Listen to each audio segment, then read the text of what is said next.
Olá, povão que assiste o canal, tudo jóia? Eu sou o Luciano Lacerda, sou doutor pela PUC São Paulo e eu sou pesquisador em autismo e práticas baseadas em evidências e hoje eu vou falar três coisas importantes aqui. Vou falar o que é o autismo, o que causa o autismo e qual é o tratamento, ok? Fica aí pra gente conversar.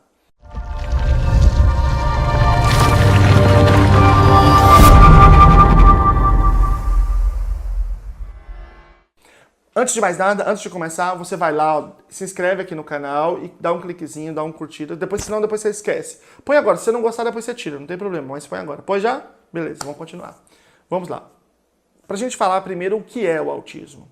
No mundo da ciência, cada um pode ter uma opinião sobre as coisas, pode ter uma visão das coisas. Só que quando a gente fala de condições de saúde, a gente não pode ficar nessa volatilidade, porque são condições que geram um direito, né? Tem um impacto jurídico. É por isso que tem os manuais diagnósticos. Existem dois que eu vou falar aqui. Um é a Classificação Internacional de Doenças e Problemas Relacionados à Saúde, que é o CID, que ele é feito pela Organização Mundial de Saúde e é o que o Brasil tem um tratado. Então todos os médicos têm que usar o CID. E existe um específico de transtornos mentais, que é o DSM, Manual Estatístico Diagnóstico de Transtornos Mentais, da Academia Americana de Psiquiatria, que ele é totalmente dedicado à questão dos transtornos mentais. Então o CID, na verdade, acaba acompanhando o DSM, porque ele revela melhor o consenso científico da área, porque ele é dedicado especificamente a isso. Então é disso que eu vou falar. Eu vou falar de como o DSM expressa o consenso científico sobre o transtorno do espectro autista, ok? Bom, o DSM está na quinta edição, essa quinta edição foi publicada em 2013, e nesta edição o autismo ele é o transtorno do espectro autista, é uma coisa só. E o que define o transtorno do espectro autista? São prejuízos em duas áreas. Primeiro, na comunicação social. Comunicação social pode envolver muitas coisas. Pode envolver a fala, que ela pode não existir, ela pode existir limitadamente, ela pode existir no mesmo tom, com a prosódia sem alteração, ela pode ser muito rebuscada, inclusive, ela pode haver uma dificuldade em expressar emoções e reconhecer a emoção do outro, pode haver uma dificuldade em iniciar amizades ou outras relações e sustentá-las, e assim por diante. Ou seja, todos os elementos que envolvem a relação entre seres humanos. É preciso haver prejuízo aí. Segundo, interesses fixos e restritos com comportamentos estereotipados.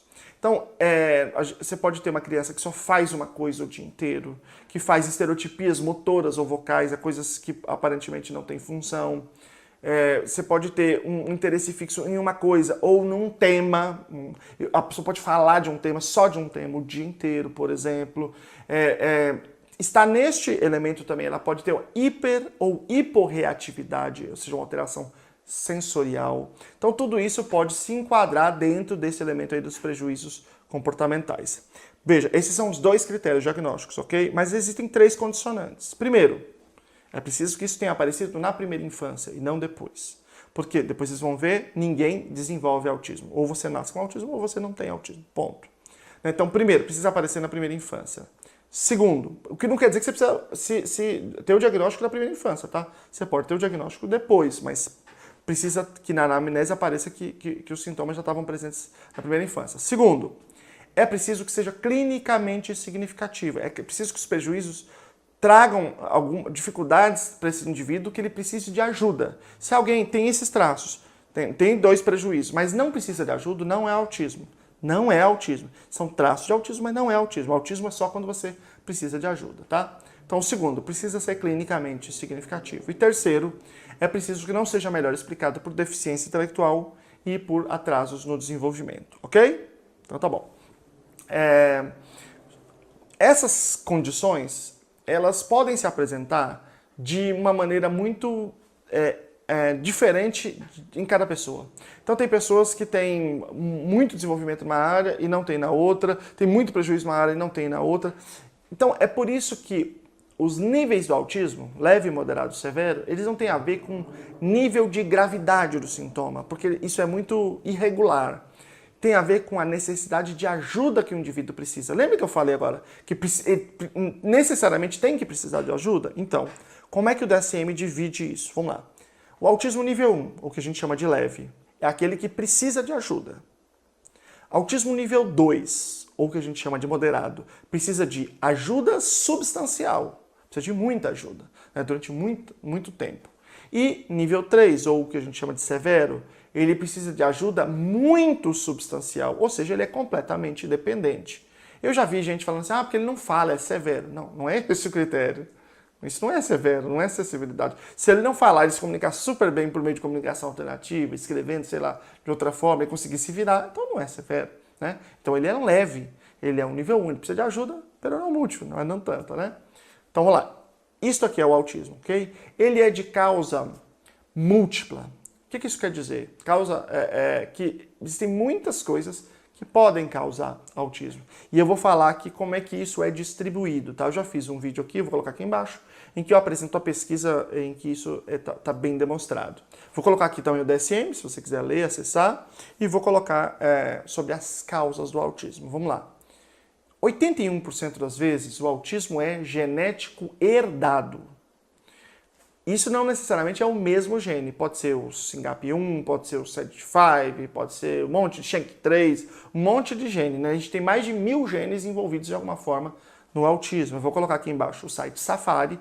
Lá você pode ver todos os genes que estão envolvidos, quantos são, e pode ver quais que a gente tem certeza que causam autismo. Esses são genes nível 1. O 2, que a gente tem muitos dados, mas ainda não é certeza, e assim por diante. Nível 3, 4, 5, 6. 6 é que tem alguma pesquisa relacionando, mas é muito fraca, muito solta, a gente não tem certeza. É longe disso. Então, eu vou colocar aqui embaixo para vocês, quem quiser acessar. Então, 81% do autismo é genético, herdado.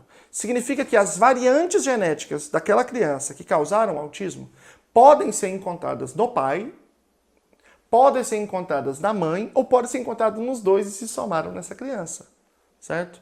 Então, 81% das vezes é genético herdado.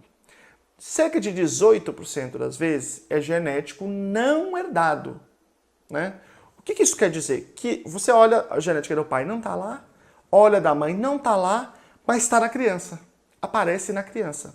Por quê? Porque toda a vida, à medida que ela se reproduz, ela gera mutações. É uma estratégia da vida, adaptativa da vida. Não é só da vida humana, da vida. Todos nós, quem está me assistindo, tem mutações. Com certeza absoluta, todos temos. Acontece que essas mutações, normalmente, elas são inofensivas, elas não causam nada. Até porque a maior parte do nosso DNA, 98%, é DNA lixo, ele não tem esse papel. Mas mesmo no DNA codificante, né, assim, um poucos por cento, a maioria não vai causar isso, pode causar outras questões ou pode não causar nada. Só que às vezes essa mutação é num ponto que gera o autismo, que causa o autismo. Essa é a questão. Mas veja, então vamos lá. Neste caso é importante dizer o seguinte, que todos temos mutações. E que as mutações, portanto, são um processo natural. A gente chama esse tipo de mutação de mutação de novo, né? Mutações somáticas. Só que existe um fator que faz aumentar a probabilidade dessas mutações acontecerem, que é a idade dos pais. Quando eles passam de 35 anos, começa a aumentar o risco, a partir de 40 anos, principalmente do homem, né? Do pai. Porque há uma perda de qualidade do material genético, no caso da mulher, ou do tecido que produz o material genético, no caso do homem. E isso aumenta a probabilidade, ok? Ok. E cerca de 1 a 3% do autismo, ele é ambiental. Mas atenção, ambiental não é ambiental de casa. Não tem nada a ver nem com os irmãos, nem com a mãe, nada disso, né? É ambiental de dentro do útero, nos 3 primeiros meses, sobretudo. Então, neste período de desenvolvimento intrauterino, tem 2 coisas que a gente sabe que são capazes de produzir o autismo. O consumo de uma coisa chamada ácido valproico, que é um anticonvulsivante. Quando a gente quer fazer modelo animal de autismo, a gente pega a ratinha prenha e injeta na barriga dela, e aí os ratinhos nascem com comportamento autístico. Por exemplo, a gente faz com um pintinho também. Então, ácido valproico. Segunda coisa, infecções. Né? São 2 coisas que têm uma evidência bastante robusta que podem produzir. Pode ser que outras coisas sejam capazes de produzir o autismo? Pode ser. Esse autismo ambiental? Pode ser. Mas como ele é de 1 a 3%, ele é tão raro que é difícil, os números são sempre vírgula alguma coisa, é muito difícil você discriminar se aquilo realmente está causando ou não. Então pode ser, mas é muito difícil saber porque os números são muito, muito, muito mínimos. Tipo assim, uma coisa que aumentaria 0,0 alguma coisa por cento. Então é tudo muito ínfimo, certo?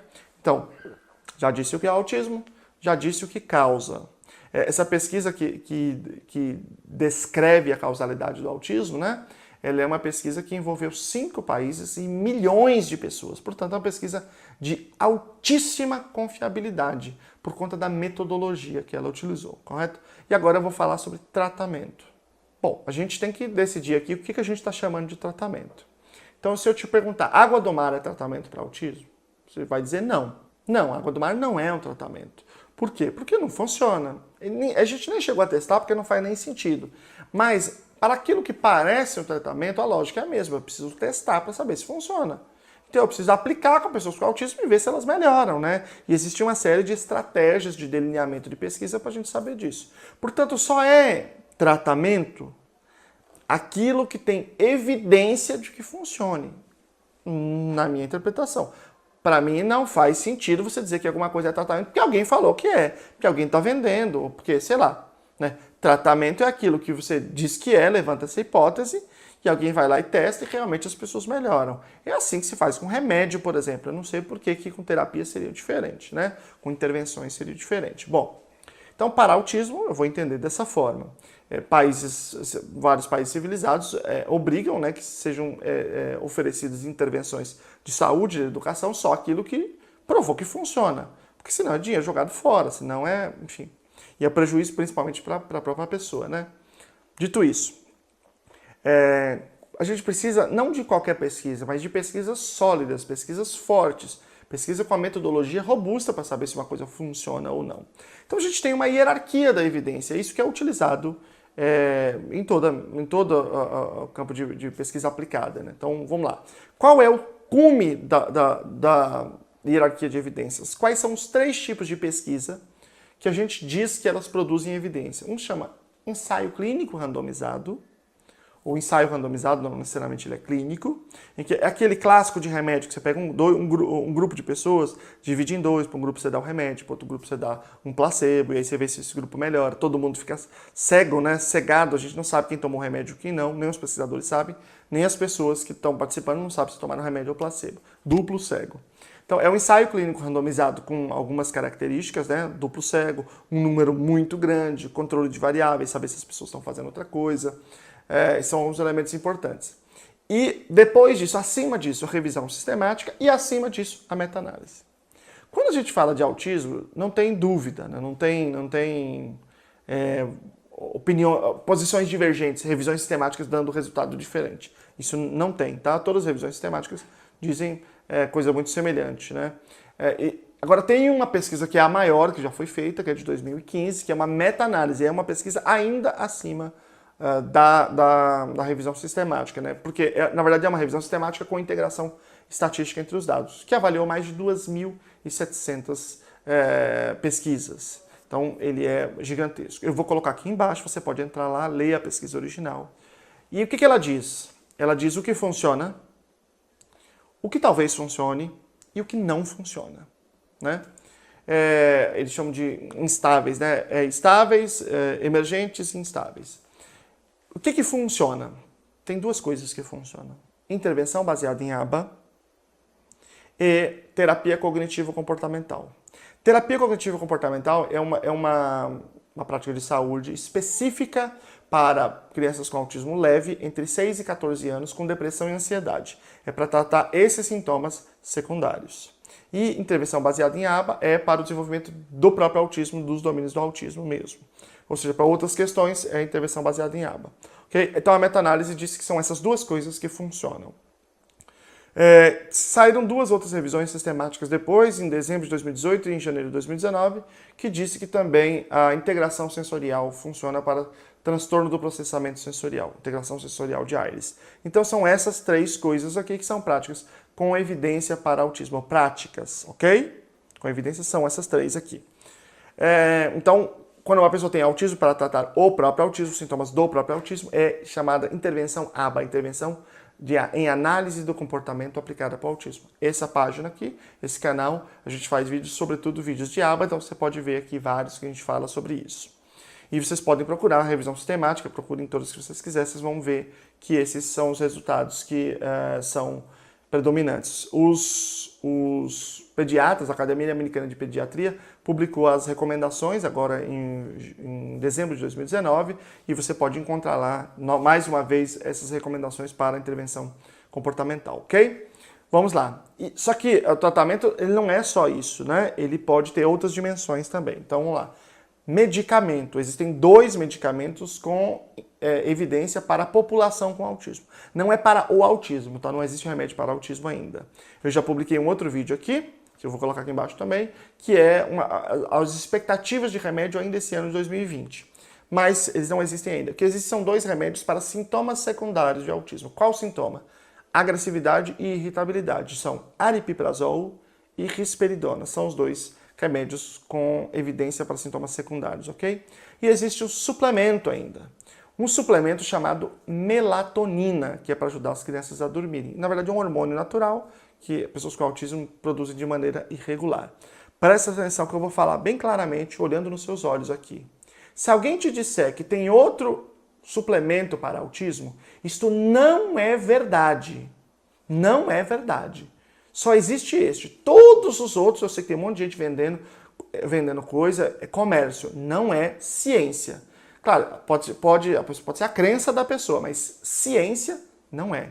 Ciência é um remédio chamado, 2 remédios para sintomas secundários, aripiprazol e risperidona, um suplemento, que é a melatonina, e 3 intervenções, que é ABA, terapia cognitivo-comportamental, integração sensorial. Isso é o que a ciência tem a dizer. Você não precisa acreditar na ciência, você não precisa seguir a ciência, mas eu entendo que é importante você saber o que diz a ciência, saber o que a ciência produziu até o momento, né? Porque aí você pode tomar o seu caminho e decidir o que você fazer, tá bom? Eu gostaria muito que esse conhecimento científico chegasse a todas as pessoas. E é por isso que eu te peço para dar uma força aqui ao canal, se você gostou do vídeo, para pegar esse link aqui, compartilhar no seu Facebook e compartilhar nos grupos de WhatsApp de profissionais e de pais.